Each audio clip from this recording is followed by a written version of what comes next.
Stay and you'll get something the algorithm can't sell you, a lie detector for memento mori. I'm going to strip the velvet off death videos, bardo explainers, NDE montages, hospice diaries, no birth, no death reels, stoic skull aesthetics, and ask the only adult question. After watching, does tomorrow's behavior change or just your mood? The promise is indecently simple. By the end, you'll know how to smell the difference between illumination and grief porn, between a story that lowers panic and a story that harvests it, between a sentence that survives fluorescent lights and a sentence built for thumbnails. Why this matters. Death content wins because it's a universal cliff. Every nervous system has a file named "What happens when my name turns into past tense?" Platforms juice that file: tunnels, lights, monks, nurses, violins, and your body pays attention. The problem isn't attention, it's training. Most of what trends teaches you one reflex: fascination. Fascination feels like depth while it postpones the only test that counts: how fast you move from contact to care when fear blooms. So here's the provocation. If a death video leaves you softer in the comments and unchanged in the kitchen, it didn't teach. It soothed, and sedation is not wisdom. I will not scold or I will weigh it. We'll track the supply chain who profits from your dread, the tropes, choirs, bedside light, Tibetan cosplays, the misuse, certainty sold where only stance exists, and the residue, tone, timing, repair. If your favorite clip can't move those needles, it's decoration for terror. You don't need prettier terror, you need equipment. Algorithms love extreme valence, fear/relief, and universal stakes. You, your mother, your child. Death content delivers both without niche context. A hospice voiceover is relatable in every language. An NDE montage promises the oldest spoiler in cinema: the third act will be okay. Add visual shorthand: white corridors, ocean lights, slow hands, prayer beads, heartbeat monitors, and you've got a product line that sells across tribes. The win is structural. Death videos compress complexity into ritualized images that feel like answers even when they offer none. But look closer. What does your nervous system practice while you watch? Anticipation without agency. You rehearse the chemical signature of awe, not the logistics of care. You rehearse certainty, they saw a light, or heroic ambiguity, no one knows, not accuracy under pressure. The loop becomes self-feeding. Fear, binge, wisdom, relief, no operational change. Fear returns, binge again. Congratulations, you are the perfect user, engaged, grateful, untrained. Death content also wins because it outsources detail. A 3-minute edit can imply that philosophy solves shortness of breath, that poetry handles morphine titration, that a bell replaces budgets. None of that is cruelty on purpose. It's structure. The result, however, is predictable. Your mirror gets heavy with quotes while your calendar remains allergic to nouns. Story becomes incense. Incense sells. Nouns don't. Does this mean avoid the genre? Number. It means pay the cost the genre hides. Ask what the piece makes cheaper tomorrow. If the answer is your panic, great. If the answer is your responsibility, you just financed your future suffering at a discount. Neuroscience explains near-death reports with hypoxia, REM intrusion, temporal parietal noise, last gasp cortical surges. Dharma explains with bardos, sounds, lights, rays, wrathful, peaceful displays. Both frames can help, and both get weaponized into lullabies. The lab story soothes with reduction. It's brain fireworks, relax. The Sutra story soothes with transcendence. Its luminous mind, relax. In practice, many viewers take both as permission to stop training latency. If it's just neurons, why practice? If it's just light, why practice? Either way, the work gets outsourced to narrative. Here's the indecent middle. Models can lower panic, not jurisdiction. Panic loves certainty. Jurisdiction asks, what moves in the room I actually inhabit?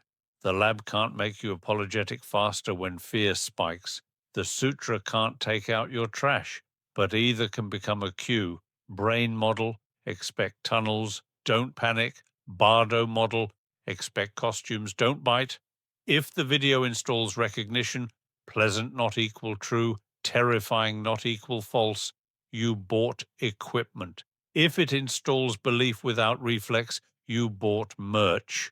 Beware the hybrid sedative, footage that sprinkles MRI animations over mantras and tells you you're ready because you watched.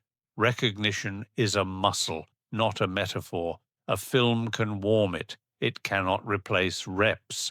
If a creator conflates explanation with install, clock the motive. Views must spike. Refunds never come due. The only verification that matters is boring. Less flinch, cleaner mouth, faster repair, especially when nobody is filming. There are makers who hold vigil with integrity, nurses, chaplains, family archivists, risking backlash to show tube tape, skin changes, the bureaucracies of dying, forms, policy, money, the dull heroism of maintenance. Their views grow slower, their comments host fewer halos and more logistics. That is costly art. It shrinks our distance from reality and raises the price of our denial. Then there's the industrial aisle, infinity of thumbnails with candles, titles promising secrets. What the dying see, proof of the afterlife. Creators who publish weekly certainty like weather reports.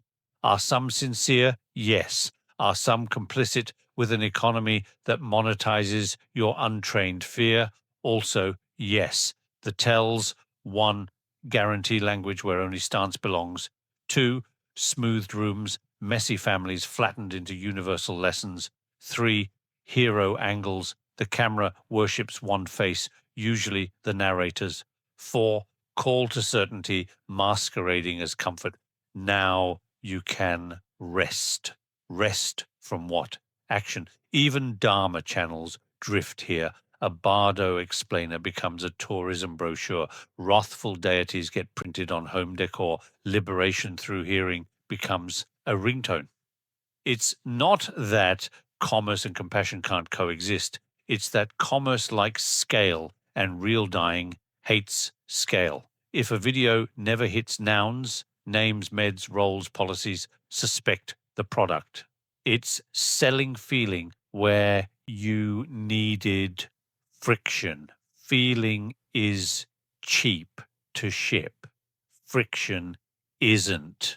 Stop treating epiphany as pedagogy. Learning implies measurement. In death content, the metrics aren't mystery, they're mundane. Latency. When fear rises, bad scan, 3 a.m. chest pain, parents call. Does your time from contact to non-harmful move shrink? Valence. Honesty. Do you stop equating pleasant with true and unpleasant with false? That one rule amputates half your panic engines. Scope. Do your decisions reference bodies beyond your mirror, caretakers, siblings, policy downwind? Repair speed. When you're wrong in heat, how fast do you confess, restitute, and change ops? Or hygiene. Does the wonder you felt make exploitation harder to sell you or easier? If a film can't move one of those needles, call it what it is. A mood. Moods aren't evil. They're just over-refunded on the internet. We pretend a feeling equals a skill so we can stop paying cost. In the death aisle, that cost is particular. learning names, learning forms, learning the history of your family's avoidance, learning why your community's rituals protect or poison real rooms. Learning also means unlearning performance. Many of us want an aesthetically correct grief, linen, slow tea, perfect tears. Real dying is fluorescent, paperwork, jokes that would cancel you on a good day. If the video can't survive that texture, it isn't teaching. It's polishing a fantasy coffin for your image. No single aesthetic proves integrity, but patterns help. Equipment videos do at least three of these. Refuse certainty. They show consequences of belief, not just the comfort of it. Here's what this view bought us in the room. Name conditions. They say insurance, morphine, executor, predatory billing, ritual costs, interfaith awkwardness, not just mystery, dignify the unphotogenic. They keep the camera on forms, fridges, commodes, clock, hallway weights. They let boredom teach. Decenter the narrator. The face we worship dissolves into tasks and place. Charisma doesn't eat the vigil. Expose governance. If an institution appears, hospice, sangha, parish, we see the ops, training, oversight, grievance paths. Leave residue testable in fluorescent light. You breathe differently in conflict the next day. You're quieter around someone else's fear. You default to nouns over performance. By contrast, incense videos center symbols without friction. Bells with no budgets, sutras with no siblings, neuroscience animations with no hospital. They may be gorgeous, but if they raise awe and lower answerability, they trained you to be a better audience, not a better ancestor. The death feed invites three addictions. Curated melancholy. You build a tasteful persona around sadness, black and white frames, hollow captions, soft evenings. It earns sympathy and spares you from contact. Hero fantasies. You picture yourself as the one who will speak perfectly at 3 a.m. Hold a hand like a movie still. Make tragedy elegant. Fantasy delays logistics. When the page turns, your timing is bad and your mouth is late. Algorithmic identity. You become the death person, stacking content that pays you in gravity. The problem isn't the niche, it's the drift. Grief becomes brand. Brands hate nuance and logistics. They love slogans and cadence. This is where spiritual aesthetics assist the con. A skull on a shelf, a lotus in a jar, a sutra on a tote, nothing wrong until they replace unpretty commitments. Many of us practice letting go as a mood. We call it Buddhism. We outsource mess to the next competent woman. The algorithm applauds.